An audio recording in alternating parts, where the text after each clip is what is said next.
by. Thanks.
Hello, family. Good to have you here with me today. Man, we've got a great show ahead. Don't go anywhere. You'll miss one of the best shows I think that we're ever going to have. So good to have you here with us today. If you're just joining me, would you sign in, please? Let me know where you're watching from. That would be awesome. We get people that join us from all over the world. And there's a few thousand of you that watch this show every week. We appreciate it.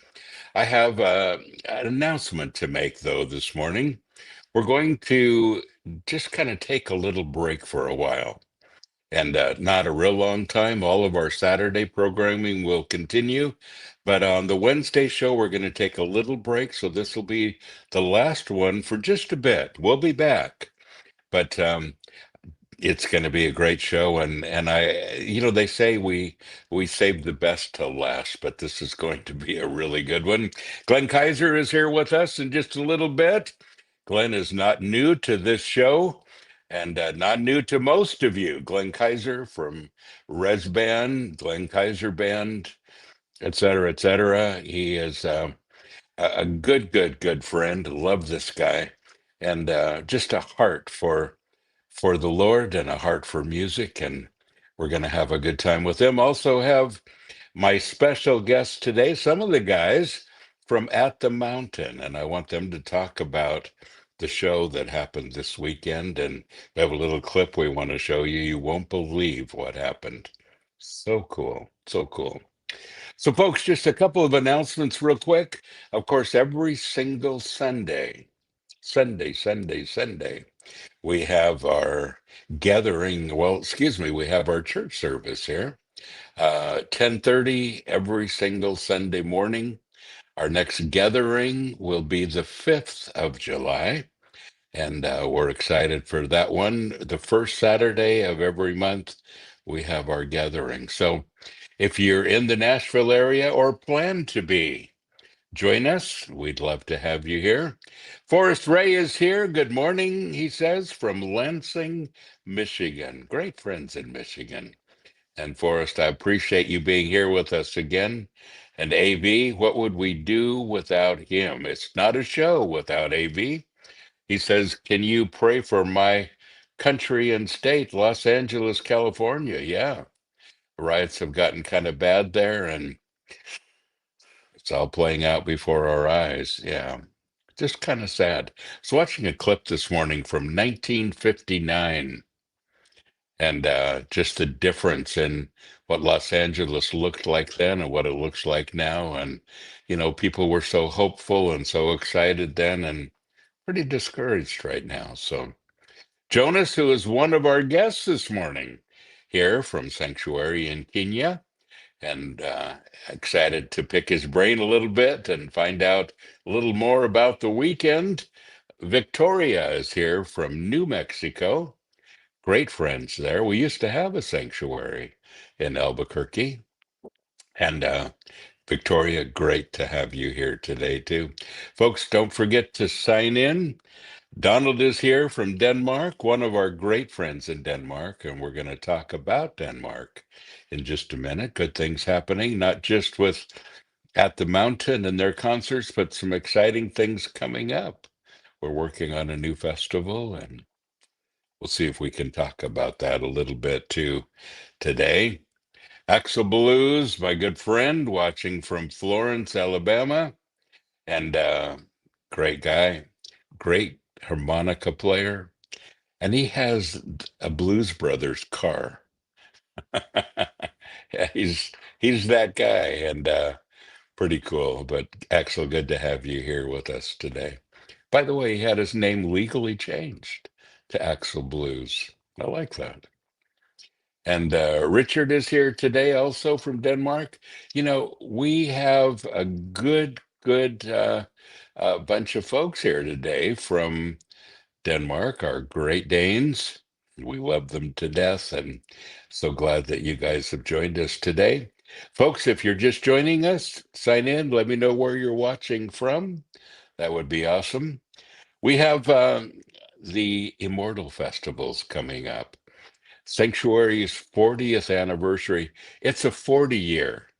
It's the 40th anniversary for Striper, 40th anniversary for Sanctuary, 40th anniversary for HM magazine, I think, Heaven's Metal magazine as well. And yeah, we're celebrating a lot of 40s. Part one is where we're doing the actual sanctuary celebration. We've got some of our favorite bands that'll be with us. I asked Vengeance to get back together for this particular show, and we're excited for that. Luke Easter will be on vocals, but all the other guys are original, and just such great bands will be joining us for part one, and then part two equally as good. So many great bands, so many great people, and folks, I'll be hosting both of them, introducing all of the bands, and looking forward to seeing you there. And I know that we have a whole bunch of sanctuary people that'll be there with our coffee, with all of our stuff, with a lot of books, and we're just looking forward to seeing you there. So, really great things. If you want to stay up to date on all the stuff that's going on with Sanctuary, here's a good place to go. Like, follow, share. There's our QR code, and you can get a hold of us there. Or just go to sanctuaryinternational.com and you'll find everything there that you need to know. Well, folks, we have a great show today. I'm going to bring on my guys from At the Mountain. And these guys had a phenomenal show over the weekend. Phenomenal. I'll let them talk a little more about it, but I could not be prouder of these guys. Come on and join me, you guys. There they are. Hi, Bob. Hello. All right. Hey, So good we have morning. four countries represented here. Mouse, right here, is from such great guys that I've known for so long, but Mouse is from Holland. And right below, right here, we have Jonas from Kenya. And over here, representing Denmark, we have another Jonas. Yeah, And good to have you guys all here. It good to seems be like here. I just saw you not that long ago, Jonas and Jonas. Just a few weeks ago, we were doing shows there in Denmark, Yeah. and it, Yeah. yeah, so good. And they needed somebody to sit in on the guitar, and who better than Mouse to join you? And Mouse, did you have a good time? Oh, yes. I considered last week as a week of many first times. I met the guys from At the Mountain for the first time. I went to Denmark for the first time, and I can make the list much longer, but it was awesome, just awesome. It's hard to describe with just words how the week went. So to me, I'm still processing it actually. Yes, I'm sure.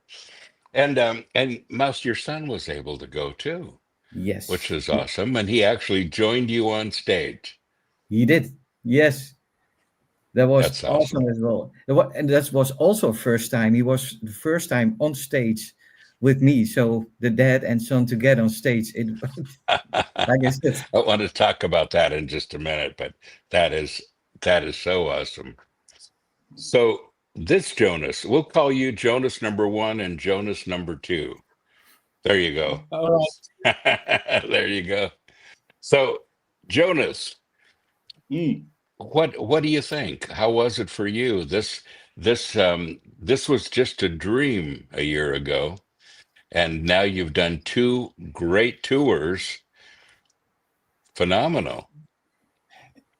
It's hard to describe, really. I mean, because we started a little more than a year ago with playing music together. Morten came to Kenya. We went down to Terry, and then Morten started going to the US to meet with Andreas, and we all kind of trying to mix this up and see how can we do something. We felt God was telling us, you need to do this, and it has to be worship. And we were like, okay, fine, let's obey and do it. But we could not see the bigger picture. We could not see where was this gonna end. Yes. And we did not have a clear path or direction when we started, but we just said, okay, we walk in faith. This is from God. Let's do it.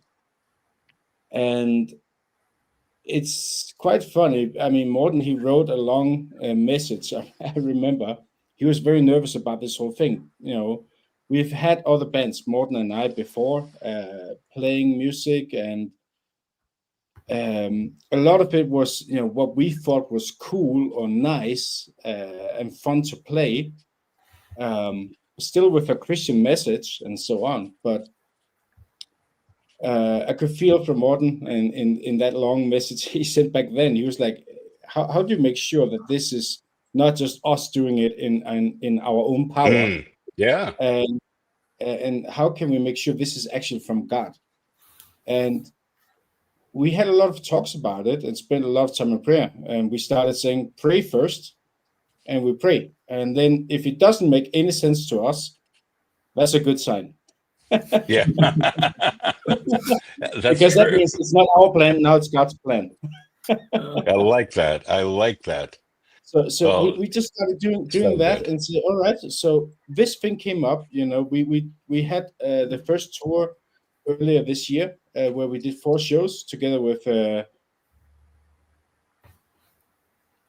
Me. Jonas. Now I can come there. Jonas, he was Yeah. our sound guy, and he has a whole story on his own. Anyway, but it was just super cool to see how that came together. But we had no bigger plan or picture. We did not know what the end result will be. And before we actually before we started that first tour, we now got this invitation to come back and play this one. So we got a second leg of the tour already proposed and booked before the first part. So it was out of our hands. It was not in our hands. That was just God planning, doing things. And it's just amazing to see then when God planned it, and we had struggles internally, not struggles, but we had challenges because you know, like for instance, Terry, our bass player, just became a dad, and Yes. and so he had to go and be there with his wife and his newborn daughter, of course. That's awesome. And Andreas is in the middle of moving from one continent, you're from the US to Denmark, so from To one Denmark. continent Yeah. to another. And Morten and I, we were like, hey, if this is from God, we just have to say yes and then believe that God will send the right people. Yes. And we And he did not did. know. He did. Those are the guys. Yeah. The guys sitting Yes. right there. Come on. Yes. I'm not kidding you. Those guys are the people who put this together, made it possible. And funny enough, I mean, these podcasts, you know, I did not know Mouse. Yeah, Mouse. I did not know Mouse until these podcasts, Yeah. these Wednesday live podcasts. That's how Yeah. I got to know him. I saw him in the comments on one of the podcasts a year ago. And I was just like, I saw his things, what he was commenting, what he was doing. And I was like, okay, I just felt I have to call him. And I just called him. and, That's awesome. and I know, Mouse, for you, that was kind of annoying to be just disturbed in the middle of the night by me. But I just felt I have to call you. And we started talking, and man, there's so many good things that came out of this. And it I just shows that love that. in God's hands, It's great when things just come together, isn't it? That's the best amazing. part. The best part. And Jonas in the corner there. Yeah. So you've been doing the sound, and I met you on the first tour. I was with the guys on the Yeah. first tour. Phenomenal guy on the sound and running all of that. I mean, dude, you did an amazing job. So how was it working with these guys? How were the shows for you? It was really good. It's yeah, I really want to go and touch on how we got in contact first. Yes. in January, I think middle of January, Morten, the lead singer, he wrote to me on Messenger on Facebook, and he's like, "Hey, I got your number from this guy we both know, or got in contact with you, and I wanted to hear if you wanted to do help us with some sound here in March, with these tours, concerts." And it's funny because I was sitting in Papua New Guinea in the middle of the jungle, and I had a signal an hour a day, depending if I went up the mountain or down the mountain. And I was like, "What?" Wow. And I said, "Okay, let's talk when I get back." And I got back in the beginning of March, and then I called him. I'm like, "Hey, who are you?" And explain a bit about the worship project, because Yes. I've listened to metal and also some other bands and some of the bands that they've been playing in, Jonas and Morten. And I was like, "Okay, well, cool, let's give it a shot." And I just felt very honored to be asked, because I do the sound in church, but not in concerts. So for me, it was like a huge opportunity. I felt like, to be able to go out and be like, "Hey, Yes. what does it take to set up a concert and get it going and wrap up?" And that was a pretty tall order because you had no idea how big this thing was going to get. Nope, no clue. That's And awesome. I didn't know anyone, and they didn't know me. Yeah. And what do they deliver? What do I deliver? Kind of Yes. a big deal for both of us to just kind of step into it and hope for the best. And to me, Yes. that was also a big thing, that, okay, why are they just asking me? And I said yes, and they're like, "Oh, wow, thank you so much." And I'm like, "What? You don't know if I'm gonna deliver, or what I'm gonna deliver." So it's really special, and hearing about like how they got in contact and looking back of how we got in contact, I could see more and That's more of awesome. the red thread of more divine intervention. And Yes. That is so great. And I also met your father when I was yeah, there. And your father actually has worked in this industry as well, yeah. correct? Yeah, Yeah. so my dad's brother, whatever that is in English, Yeah. has a company who does sound uh, at festivals and concerts and stuff, and my father helped in that when he was younger, and still do. We both of us do still help now and then. So he and his brother kind of grew up with doing this and just learning it by themselves. And then I would always look over the shoulder of my father, be like, "Oh, why do you do that? What's that for?" And ask questions and stuff. And That that's is so great. how I got into it. And yeah, I love that. And, this is a reoccurring theme these days here in Nashville and internationally. Family, fathers and sons. I want to go there in just a minute, and we'll bring Glenn Kaiser on with us in just a little bit too to talk about this particular area. You know, how about the whole family coming to concerts, and how significant is that? And you've all mentioned that. And Jonas, you have a story that you're going to share with us about Res Band too. But Yeah. uh, set up this video that we're going to watch. This is from this weekend in Denmark. Tell us a little bit about it, Jonas. It's hard to say anything without getting in tears. I mean, that concept was incredible. So we have worked with Sanctuary Denmark and with a lot of Christian bands getting accepted by the church. We've worked on that for, I would say, about 15 more than 15 years. Yeah, And 16 years. Yes. 16 years, yeah.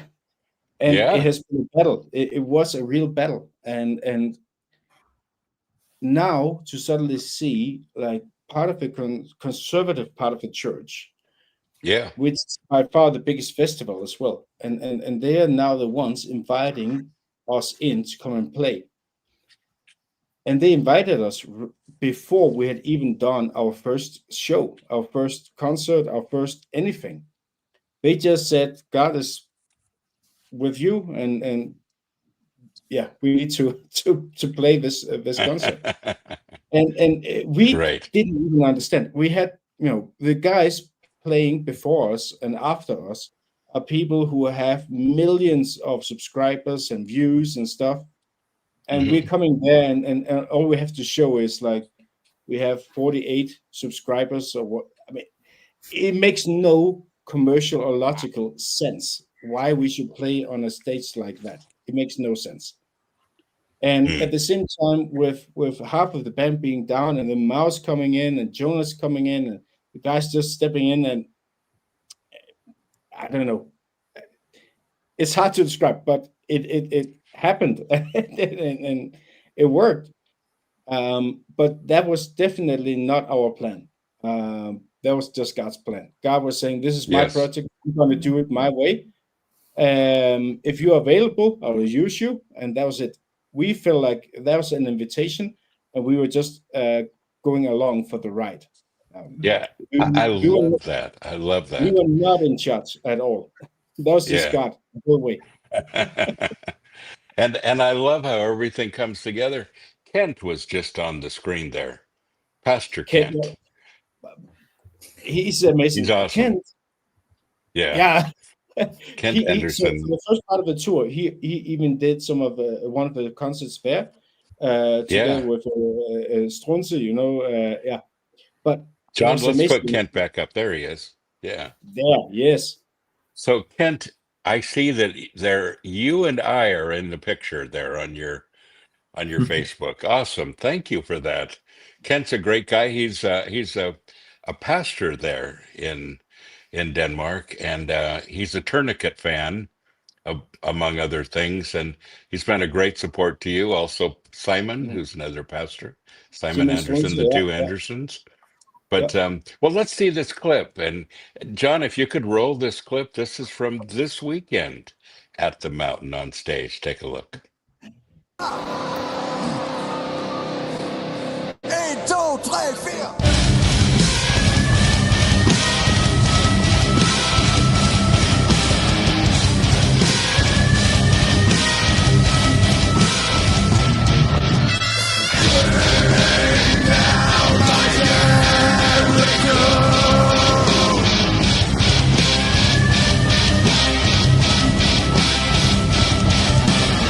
Father, oh God, reign in us and take us by the hand.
Man, so exciting. I just can't tell you how proud I am of you guys. That is so good. So good. I want to bring Glenn Kaiser on with us. And Glenn, I want you to be part of this discussion that we're about to have on this. There's my old friend. Good morning to you. Good morning. So, Glenn, this is a worship band, heavy metal worship from the stage. And, one of the things that I saw when I was on their first tour with them in Denmark, that a lot of people that came to the concert already knew all the words, and they're all original songs, most of them. And they have the songs in, on an overhead and on a screen. But a lot of people had already downloaded from Spotify, memorized the songs. They were definitely excited about worship. Glenn, you and I have been doing this for a while, for a few years. And does this remind you of some things 40, 50 years ago? Well, it was a lot mellower Yeah. back in the day. Yeah. I mean, when we did stuff like colors, Yeah. in the dead of night, like the lightning bright, you'll come. And a lot of the songs that we did that I wrote, the first several albums, especially, they weren't metal. They were very, very hard rock, but direct worship to the Lord. And we often saw people in concerts raising their hands, but we also saw so many unbelievers, pre-believers, Yeah. folks that had fallen away from the Lord. They grew up in church but weren't walking with Him, and it was like, for some of them, it was probably like getting run over by a cement truck, But but many people would worship, and it was not unusual to see people break down and weep, cry, Yes. at various points. And I thought, we're not that bad of a band. Why would they be crying?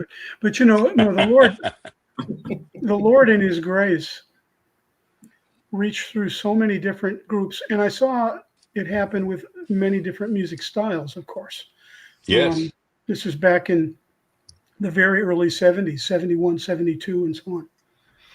But it kept on happening. And then as time went on, and real deal metal started kicking in, and then various hybrids of metal, and different approaches, to the metal genre.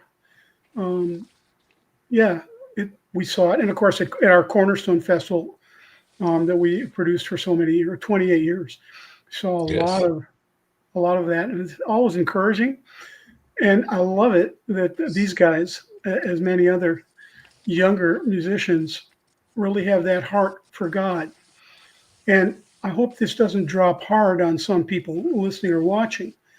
And I don't get out that much. Right? I do a lot of concerts. In fact, I do a lot behind bars, as you know, prisons and jails.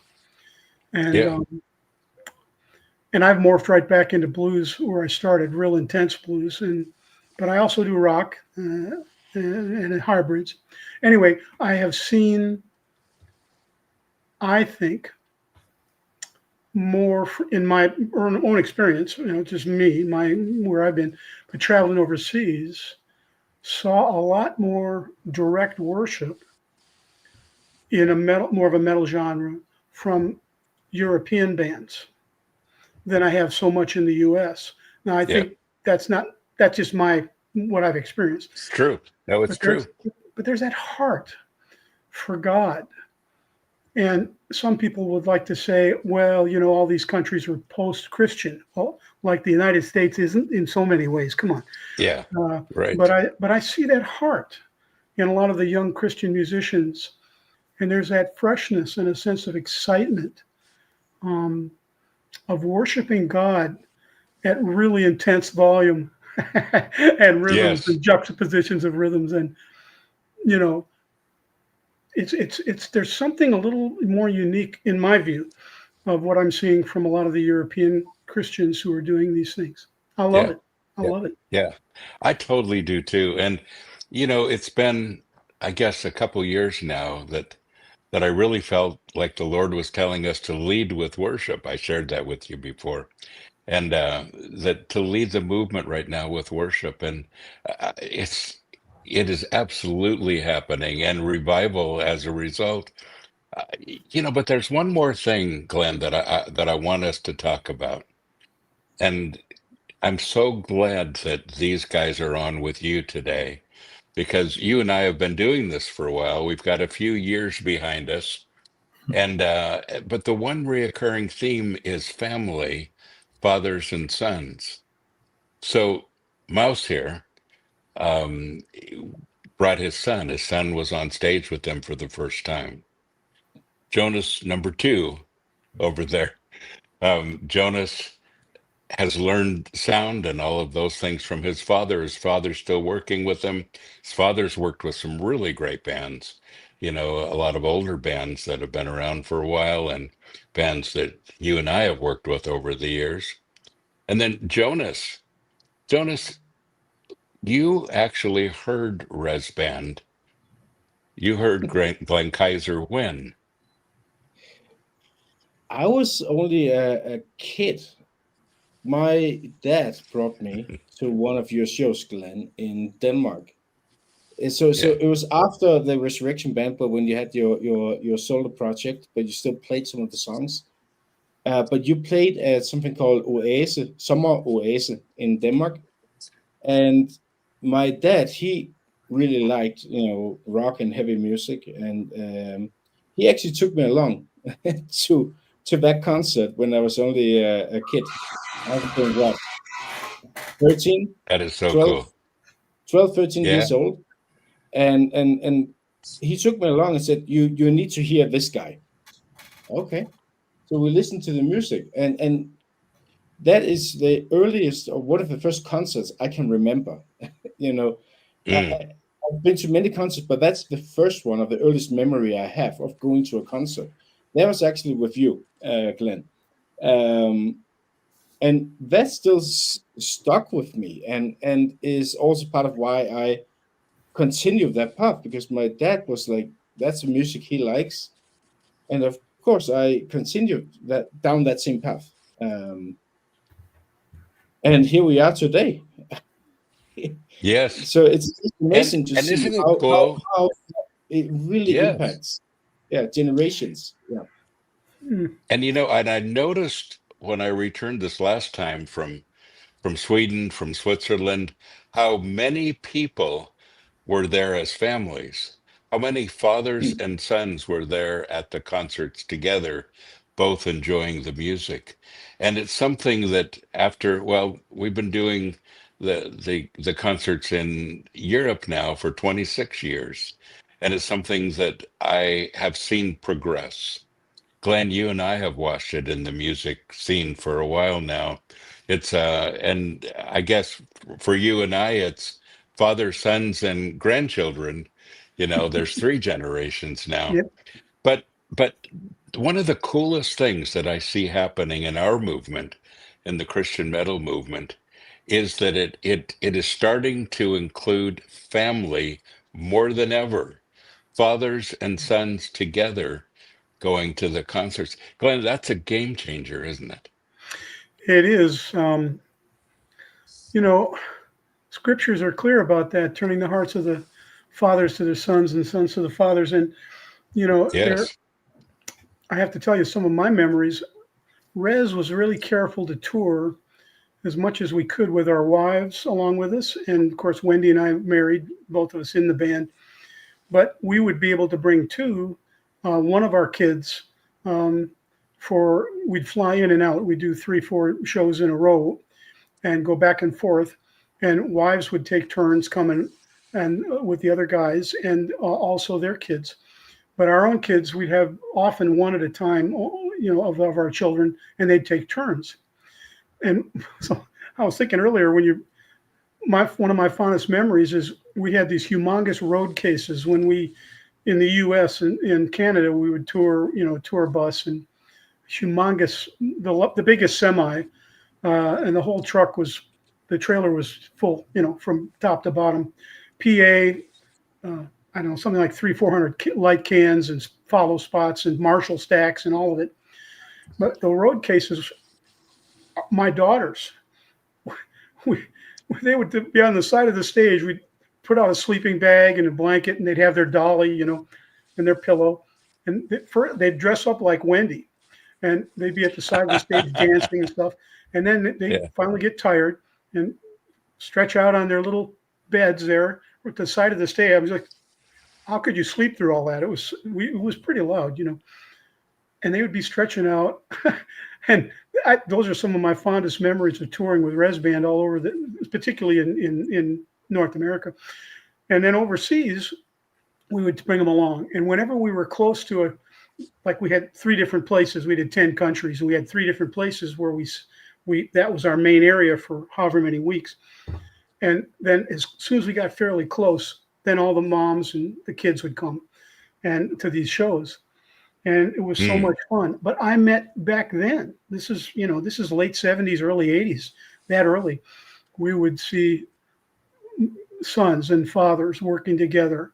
We would see the little kids, whole families. These days, I'm used to seeing entire families show up at shows, whether I'm doing the 3-piece blues rock with GKB or myself solo. I'll see it again in 3 weeks at Audio Feed Festival here in Illinois. Same old story. And you look at 3 generations, sometimes 4 generations, grandparents, parents, kids, and now kids, they're married now and they've got children. And I started seeing that in Europe some years ago as well. But it's interesting and it's cool to see it. You're right, with the bands, the musicians and their parents, whether it's, mom, dad, both had been involved in bands and various ministry. The kids are now involved as well. And when you see that genuineness of love and family and commitment to one another, man, that's the best gift from God. It totally is. Yes. Yeah. And, the greatest thing is taking them along with you, because children don't necessarily hear everything that you say, but they sure watch you and they see what you do. So, Glenn, your ministry hasn't just been music. You guys purchased this huge, how many stories high is Japuza? Like 5 stories or more, probably. You've got it full of like 500 people that you take care of, that street ministries, all of these things that you're involved with. They grew up watching that as well. Well, again, I've preached, I preached the gospel since I was 19, and it's been said many times that the most important and most powerful sermon is your life. Yes. Is how you live, your day to day. Yes. And I would say, I would add to that, when you're under pressure, when people see that you're falling apart or could be, or really get really angry, or get in a situation where you can get super into self-pity, really feel sorry for yourself because the PA is blowing up. Yeah, right. Strings are popping in the middle of your solo, whatever. People in the front start heckling. Somebody's like, idiot Christians, blah, blah, blah. When you're taking flack and your kids, whoever, people in the audience, see how you react in those moments. And when God, the Holy Spirit, gives you the grace and you have the sense, the mind, the focus on the Lord, and wait a minute, what am I up here for? What's this about? To be gracious and to be kind. We were in situations in many places over the years where, well, I won't get into it, but it was another country, nothing to do with Denmark, but another country where we found out the promoter was almost triple charging what we asked for. And it was a tour all over the country. And we found out that, and this guy was, supposedly a committed Christian. We found out he was ripping off the local promoter who was about to lose his house. He had his house up as collateral for this tour. Wow. So myself and one of the other band members, both of us pastors, sort of walked in 2 separate doors to the room where the guy was in, and we knew that he was alone at that moment. Locked the doors, walked up to him and said, we found this out and, we're needing to deal with this. because this promoter is up against the wall. He's one of your countrymen in your country, and you've lied about how much we're asking. And who knows what, we don't know whether you've done this with some of the other groups on this tour. So I've seen the dark side, the bad end, the garbage that can go on, Yes. even among church people, even among professing Christians. Yes. And he said, I've had a bad year. And we said, it's about to get worse if you don't make things right with this man. There is no way. Yeah. We're not going to let this slide. And by the way, we're going to let a lot of other people know in the music industry among Christians, that this is the kind of stuff you've pulled. You're going to make it right. And he did. Good. But Good. I mean, I'm just telling you, some things happen backstage, Yes. offstage. Yes. There are times I believe Res Band did a show more for the promoter and their marriage than for the audience. And we saw a lot of people make commitments to the Lord. A lot of people. Yeah. It was That is common so cool. for half the joint to make visible commitment to pray, to come forward. And we'd go out for an hour afterwards and sit and talk with people. We'd blow off that rock star cartoon stuff. We'd go out and talk with them, pray with people, hang out, Yes. spread out along the stage or in the seats. And so the point is family, sometimes the audience picks up on it, and sometimes they will, right? But sometimes they won't. And it doesn't matter. The issue is you serve God. We serve the Lord Christ. And we serve whoever is in front of us at that moment. And the focus has got to be there and not on all the other stuff, even though, Yeah. Yes. Winnipeg, 3 times packed out, right? Absolutely packed out. Could do no wrong. Wouldn't have mattered. And I remember we kicked into the first song and there's nothing coming out of my Marshalls. I've got stacks. Oh my goodness. Nothing. Wow. First song. People are going nuts. Boom. We stick. Nothing. I forgot to flip the amp off a standby. The guitar tech came out right away, figured it out. Oh, boop, standby. I'm like, so, how do you act when you feel like you're getting humiliated? I don't know. God gives the grace just to laugh, to crack up, and the audience laughs with you. I mean, it's just the witness, the example of Jesus. Yes. Best as we can do. And there are going to be times, I've blown it and I had to go back and apologize to someone. I've done it. That's also true. So it's not about the numbers. It's not about anybody impressing anybody. It really isn't. Heart. Yes. Soul. Pour your guts out on stage. Glenn, give it all. It's about rejoicing when even one person comes to the Lord, no matter how they got there. Amen. No matter how they got there. So 1985 in Sanctuary, we were going through a difficult time. I mean, it seemed like everybody hated us. You remember the days. The beginnings were so difficult. And we had all kinds of people spreading rumors about things that were not happening. And, the music is satanic and, all of that. You and I have both weathered that for a lot of years.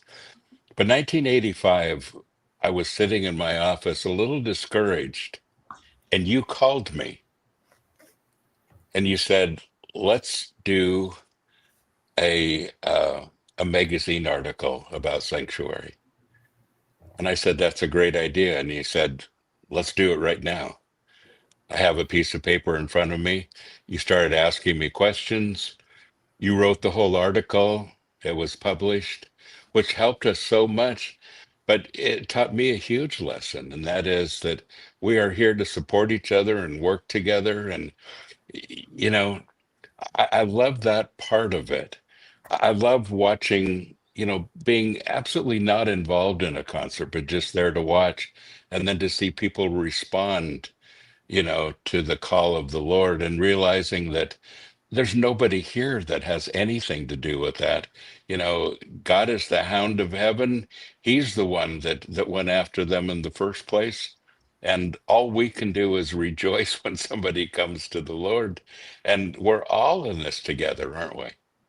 Well, that's right. Fortunately. He leaves the 99 and he goes after the one. Yes, I love that. And I was Yes. that one once. I was that Yeah. one. Every one of us was that one. Yeah. And that compassion, that grace to reflect Jesus best we can at the moment, but to be aware. I remember one night here in Chicago, Phil Keaggy did a show with his band, and everything that could go wrong went wrong.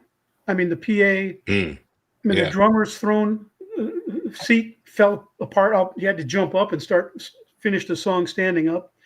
I believe Yes. twice on the evening, Phil popped strings, which I never saw him. That never happened to him. Twice on No. the same night, boom, right in the middle of these incredible solos.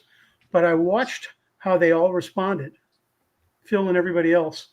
And I started praying for him right away because I mean, I know what that's like when it happens. Yes. And Yes. it's so gracious. Just started laughing, just blew it off. Got another guitar from the tech, who changed the string. It just and I looked around, and of course, a lot of musicians are in the audience, and they're Yeah. watching. And Phil, whether he knew it or not, was discipling other musicians, older brother, younger brothers and sisters, some older maybe than Phil, Yes. family. And what's the example we set? What are we doing? And we all Yes. blow it. We all sin. We don't just make mistakes. Sometimes we sin. We mess up. What do we do with it?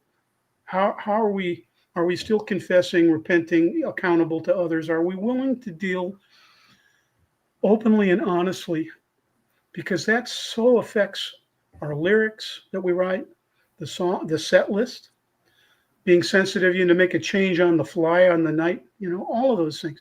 And so learning that stuff, and maybe not always being aware, conscious, cognizant that Yes. we're affecting other people, and they may be getting affected at a deeper level, and we're not even aware of it, which is fine. That's good. Yes. A little humility, right? The more the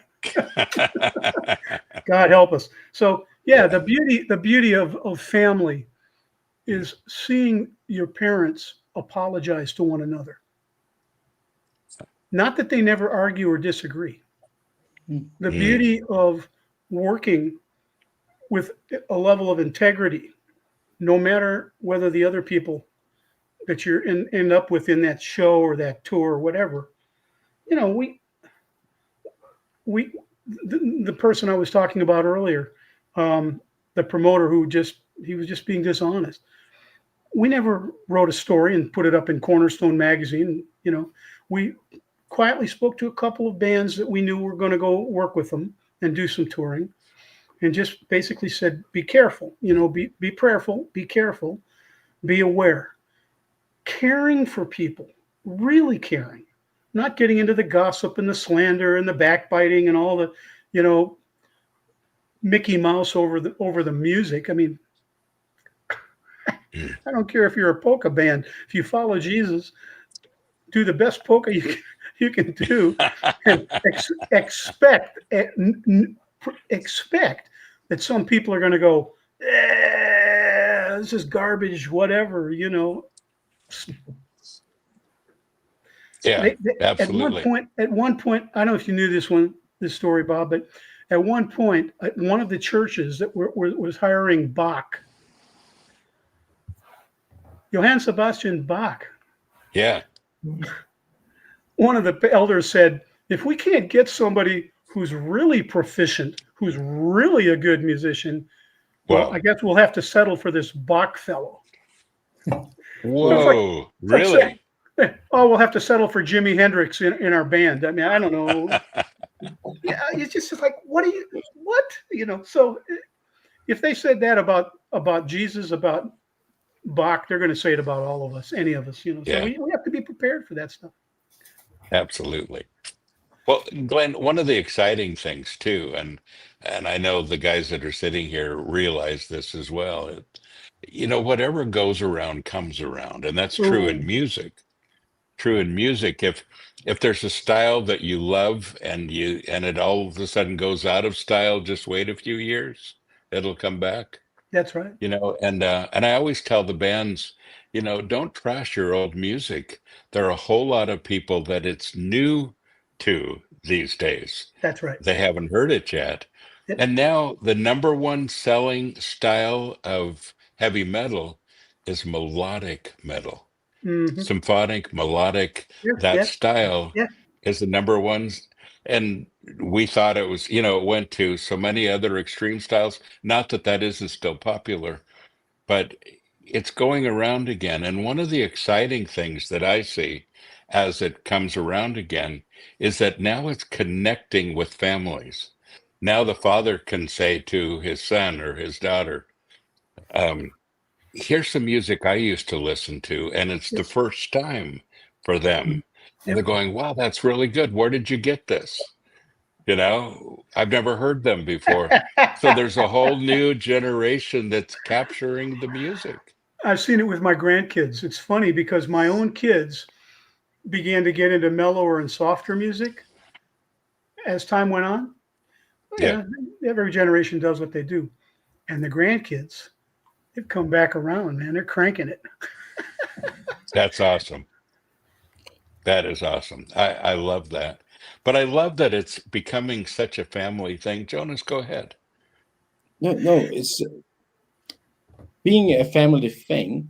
It's also one of my questions to you, Glenn, because now sitting there being a dad, I mean, and you go around, you tour, you do your thing. How do you find a balance in the family? Because one thing is that you want to introduce your kids and be part, you want your kids to be part of it, but with school and everything that the kids have to do and so on, there are times where you're leaving them behind. Um, that's the same thing that we are feeling, that sometimes we have to leave behind some of the kids or our spouses. We cannot come for every single tour. So there is that division where we really want the family to participate. Yes. But we also feel that God is calling us to go out and do this, play this music. And sometimes I feel it can be hard to find that balance, the right balance. Um, Yes. is that something you've been struggling with? Because I know, for Bob, since you never married, for you that was not an issue, but I can understand for Glenn, it might be an issue or could have been an issue for you. How do you deal with it? Well, integrity, being really honest,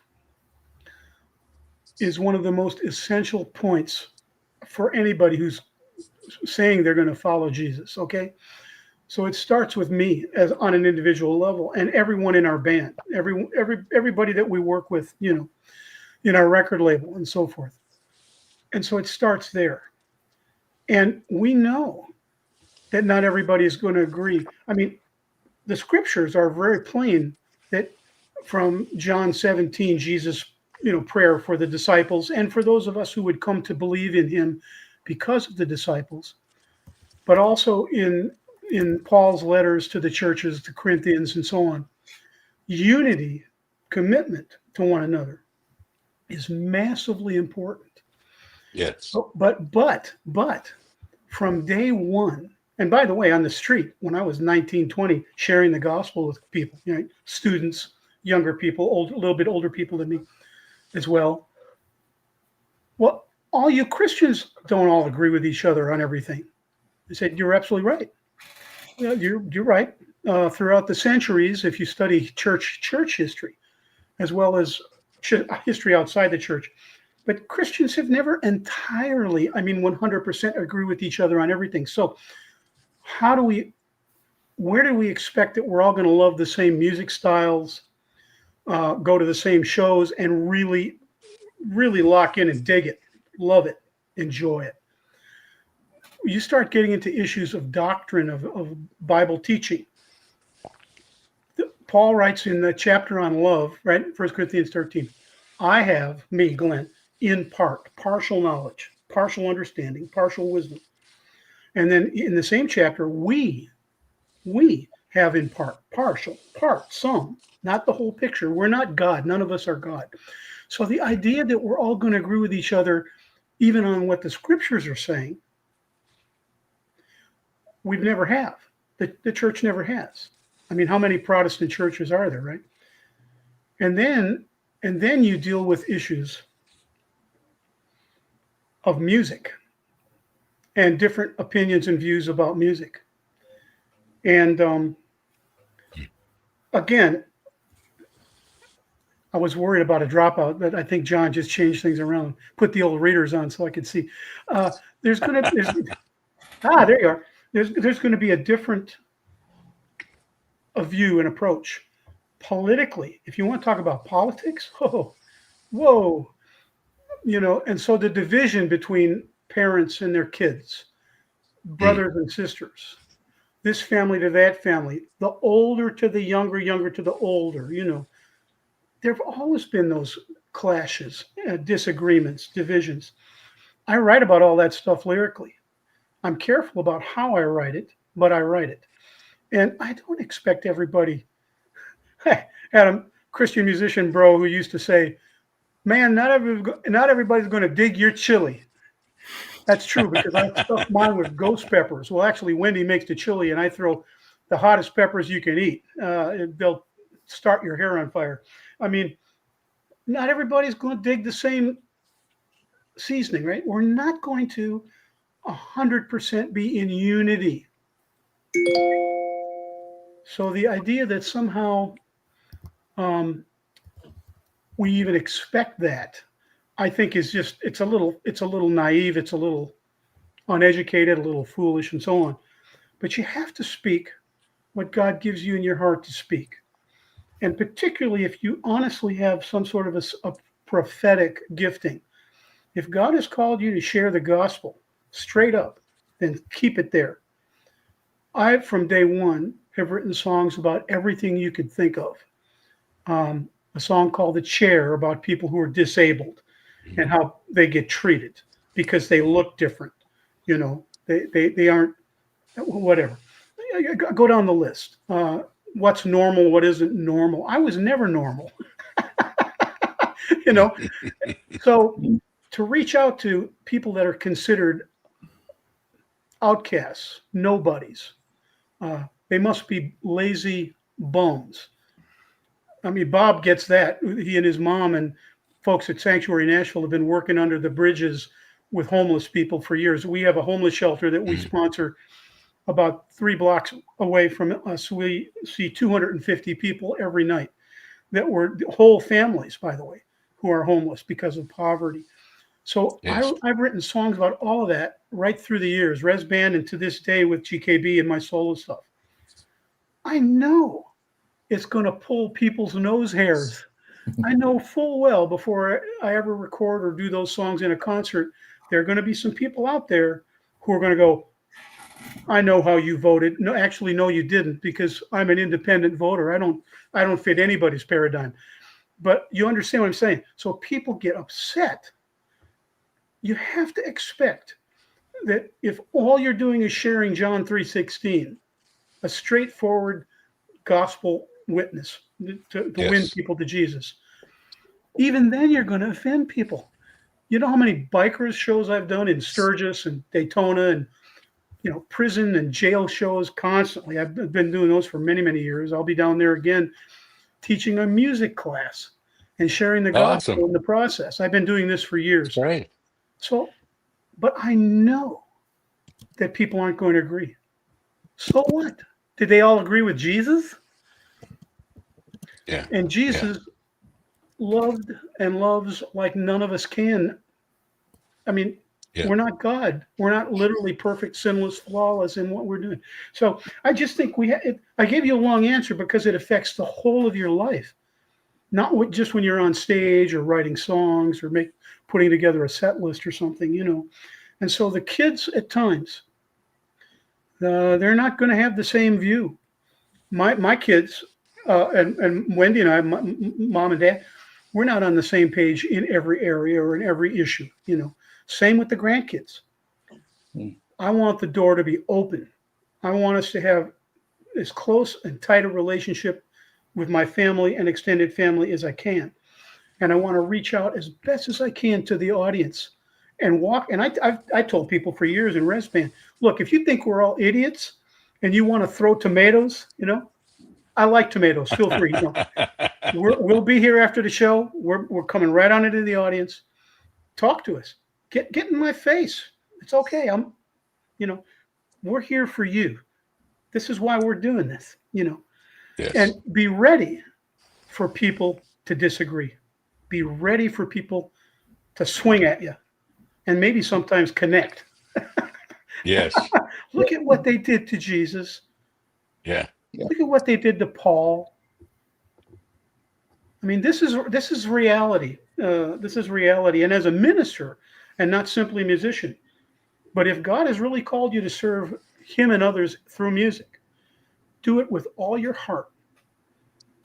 Put your passion into it. Write what you believe God, the Holy Spirit, is giving you to write lyrically, or choose the songs that you cover. And know that whenever you start touching on some of these more sensitive areas, you're going to get flack. You're going to get feedback, not the good kind of feedback from the amps. And it's just okay. You want to have dialogue. You want unity. Let's come together and talk. And tell me what you think. Tell me how you feel. That's cool. I've had bikers, 5 times as big as me, look at me and say, "You're an idiot." But you know what? We have a biker in our band. There he is. Yeah. That's a joke we always have, because everybody thinks that Mouse is a biker. So, can we put a mouse on the screen so everybody can see what he looks like? Yeah. There he is. Now, everybody thinks Mouse is a biker. And actually, one of the concerts See, you look did, like it. yeah, Yes. but for one of the concerts, we actually had a biker gang coming for the show in Copenhagen last week, and they all came to hang out with Mouse. and Mouse also brought his son for the show and for the whole tour. And I do believe there are some good learning points. This thing about striking a balance between learning from your dad and take your kids along and so on. And I think Mouse personally inspired me a lot, because he really had, the heart to take care of his son. I mean, Yes. that was almost more important than the tour itself, but he really wanted to take care of his son. And it was made clear from the beginning, even before, when we asked Mouse if he could come and join us for this tour, Mouse was like, "Yeah, I can, but I have to bring my son." And it was just like, "Okay, fine, bring your son." And Mouse brought his son, Gideon, and he turned out to be the biggest blessing for the tour. I mean, seeing him on stage and the way he played, and connected with the youth, he had more people asking for signatures and autographs than any of us. All that you've connected with Gideon, with Mouse's son. So there is something there, really. When dad goes out, does his work, but brings his son along, oh man, then God uses that opportunity. Oh, absolutely. Yes. And I think, of course, the sons and the daughters when we bring people, our families with us, they're getting discipled. They're being discipled. They're watching, our mom and dad for real. Yeah. Are we sincere? Are we people of integrity? Are we honest? How are we dealing with sort of aggressive people? How are we dealing with ornery? Is a kind of an old slang term in the U.S. Church people. Some of the church folks can be real, and I get it. I get it. I grew up in a very conservative part of the United States, and everything had to be just so, and so I understand that. But learning to treat people with respect, even when you don't think they deserve it. I read that somewhere. Respect all people. Where did I read that somewhere? And getting into a situation where you apply scripture like that in the situations where you're thinking, oh, and it's been very, very interesting. What I was going to say is, many times somebody Somebody said, "You're a complete idiot." Could be. Could in Yeah. some areas, absolutely, without question. Yeah.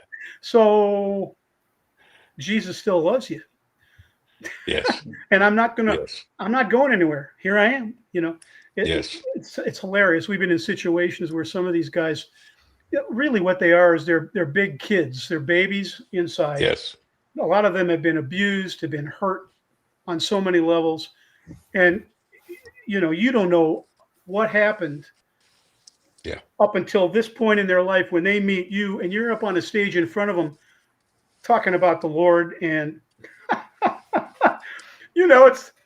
I find myself looking, this guy's like 3 heads taller than me and about 3 times as big, all muscle, threatening. Mm. They can read whether you're real and whether you Yes. care about them. And I've seen some pretty big boys calm down very quickly. Yeah. I said, well, you're all hypocrites. Well, how many hypocrites? There are no hypocrites outside the church. There are no Yeah. hypocrites, Exactly. Yeah. phonies, liars, jerks, turkeys, Yeah. idiots. They're all among Christians, right? There's none outside, and there's none in the biker community. You've never met any in the biker scene, have you? I mean, what do you Yeah. say? And they pick up on whether, and this is where, I don't know if you ever saw Chariots of Fire. I don't know what it was called overseas, either in various languages, but Eric Liddell is a famous missionary, and he was a gifted runner, and he won Olympic gold for Britain in a race that he wasn't even supposed to win. He'd never trained for it, and but he was a godly, committed Christian, serious Christian. And at one point, he's arguing with his sister, and she said, but she's arguing with him about running at all, about doing any of it, and being in the Olympics. And he said to her, but that he loved the Lord, but he said, but God made me fast. He made me fast. And then at one point he says, when I run, I feel God's pleasure. That's And awesome. God gave me the ability to sing and to play various instruments, mainly guitar, harmonica, so, and to write lyrics and to preach. And when I walk into a situation like that where people even are, in your face, I feel God's pleasure. I know that I'm where God wants me to be. Now, God hasn't called every Christian musician to do those sorts of things or to go into jails and prisons regularly like I do. I want maximum security. I go in and play blues worship and do testimony songs, in a very intense blues black style. I sing songs their great grandma used to sing in church, right? And they pick up on it. So I see gangbangers and demonized, mentally ill folks, tons and tons of folks in the U.S. prison system should have never been there, and they're there largely because of mental issues. And Yes. I see that all the time. And so who else is going to go into those places and do those things and say those things and sing those songs in that way? If I could do rap and hip hop, I would do it. I can't do it with integrity, but I can do blues, and I can do some of these older songs that I know some of them grew up in church. And Yes. all of a sudden the lights start coming on, and Glenn. all of a sudden they settle down. So I don't know. I'm different. That's going to be different in your situation, each one of you, and in your context as a band. But it's learning who you are, what God has given you, the gifts of the Spirit, and walking in with compassion and love. And all of a sudden, things begin to change. Not all the time, but things begin. The only time anybody ever hit me in all these years, some guy who was drunk and high came to find his girlfriend who had just moved into our community, into Jesus people. She said, if so-and-so comes, I don't want to see him. I don't want him anywhere near me. She comes. I tried to have a convo with him. He wasn't interested. Where is she? Screaming. He's swearing, going nuts. As I said, well, okay. Hello. A couple of our big brothers came, big guys, just happened to be there by the grace of God. And we literally had to pick him up and haul him backwards down the steps out the door. and he's swearing and swinging.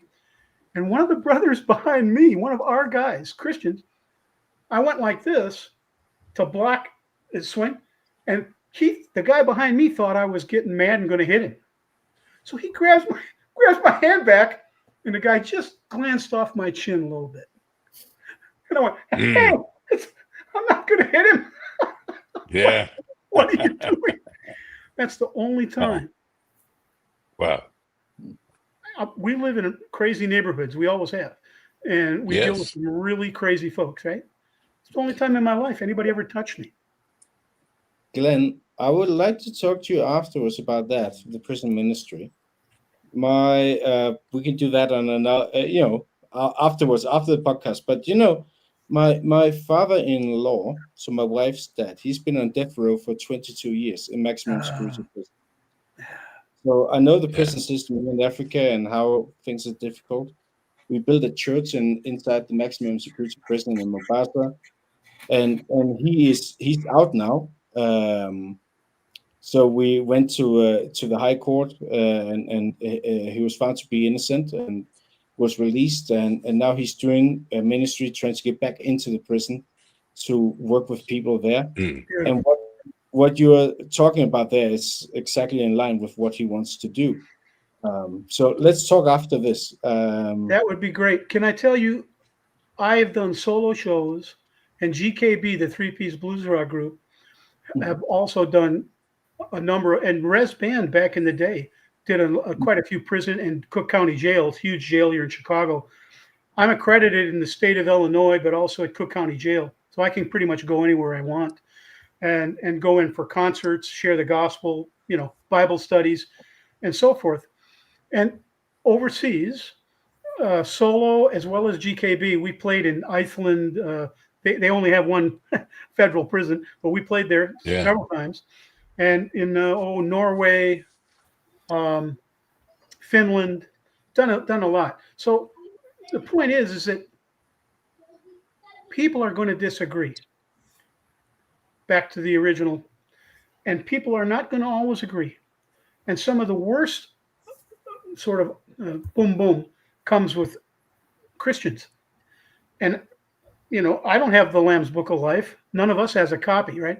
So I don't know who's saved and who isn't, really. Well, you'll know them by their fruit. Yes, that's true. But sometimes the fruit's a little rotten, and sometimes they've never grown. They've never grown. Yeah.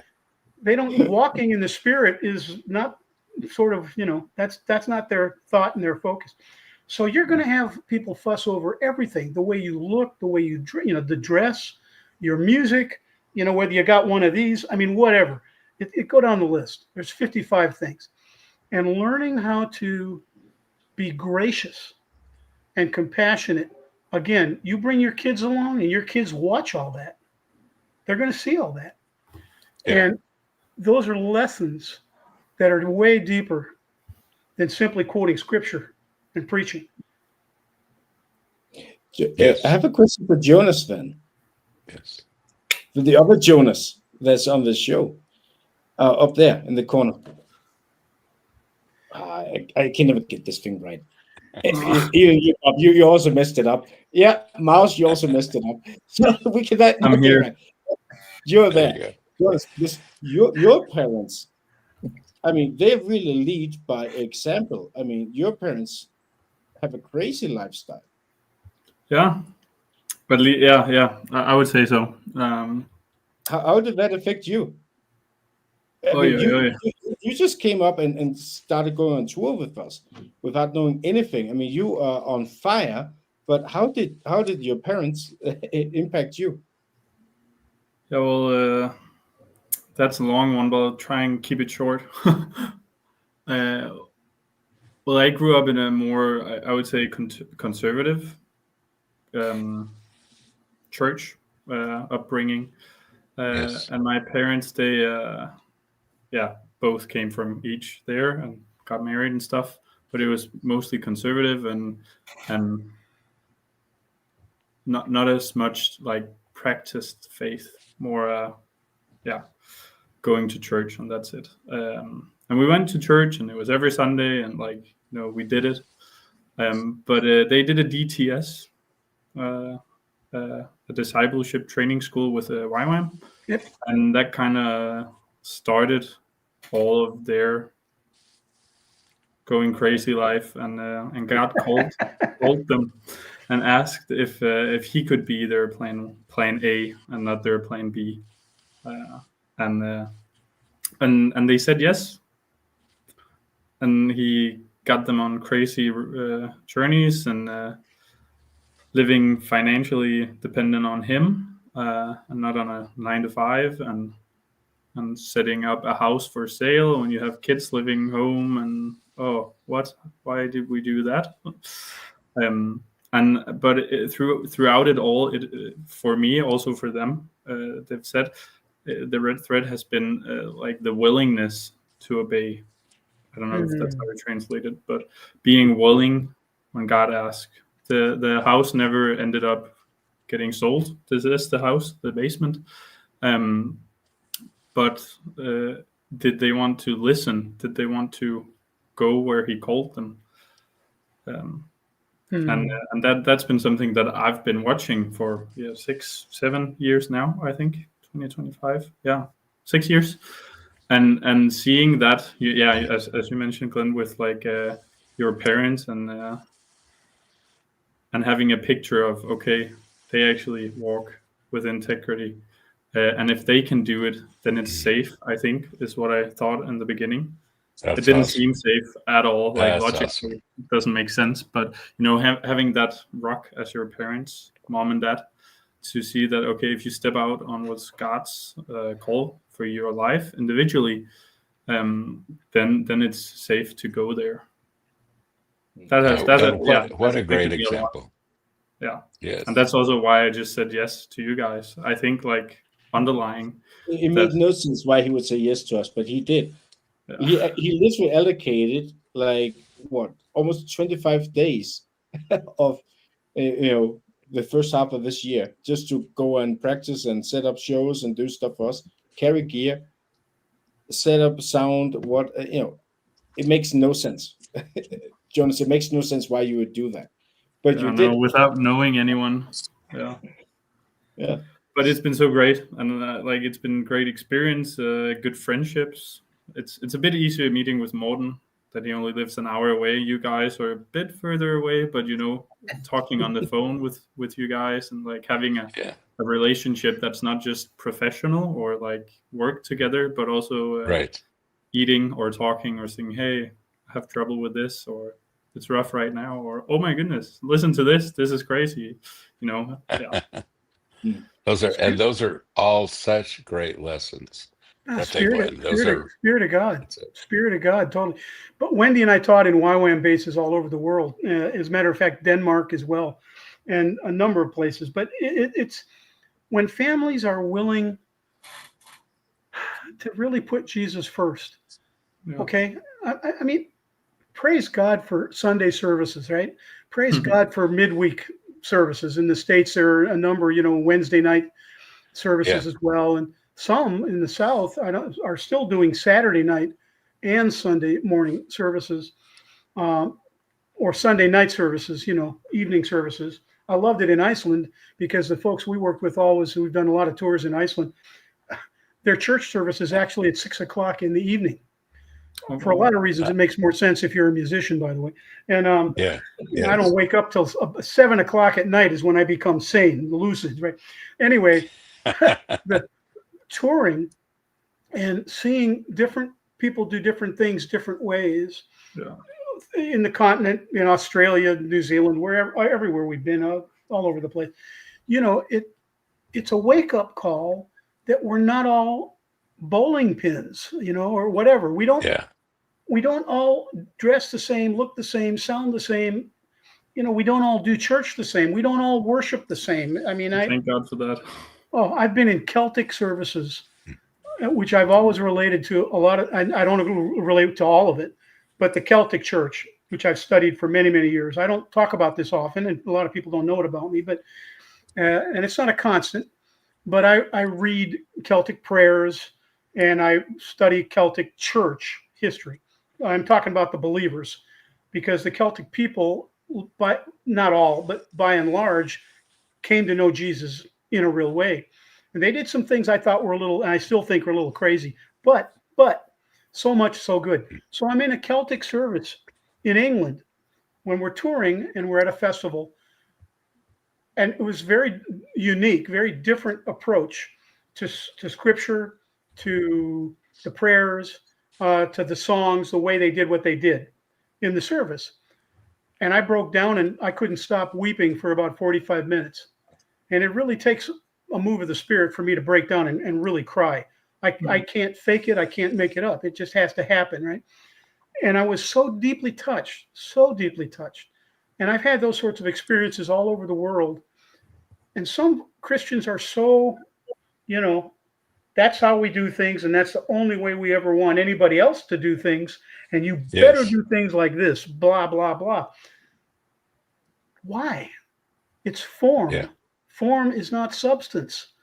Bob's taken a lot of flack at times going under the bridge and bridges and serving the poor, passing out food, caring for people. Well, that's a waste of time.